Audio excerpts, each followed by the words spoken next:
Monsieur le Président. Chers collègues, l'intelligence artificielle est un outil admirable et un formidable potentiel pour nos peuples et nos nations. Mais comme à son habitude, l'Union européenne le gâche et de la pire manière en le transformant en instrument de lutte idéologique. Ainsi, en matière policière et judiciaire, là où l'informatique peut permettre des progrès décisifs pour la sécurité de nos concitoyens et notamment de nos enfants, vous en limitez l'usage. Vous affirmez que l'intelligence artificielle reproduirait et même amplifierait des discriminations, ce qui obligerait à lui interdire certaines conclusions et à se montrer aussi aveugle que vous dans la lutte contre la délinquance.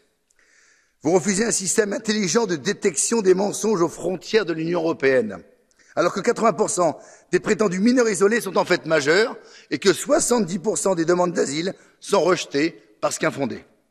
Vous affirmez que l'affaire américaine George Floyd, qui ne nous concerne pourtant pas, est la preuve d'un prétendu racisme des forces de police, exigeant des plans nationaux de lutte contre nos policiers plutôt que contre les voyous.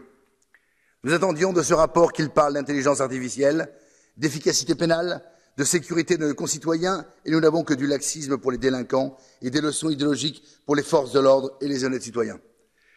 Puisque l'Europe ne veut pas contrôler sérieusement ses frontières et lutter contre la criminalité, eh bien les États membres devront reprendre leur destin en main et se prononcer par l'élection ou le référendum sur les questions vitales de la sécurité et de la souveraineté. C'est exactement ce que Marine Le Pen proposera en France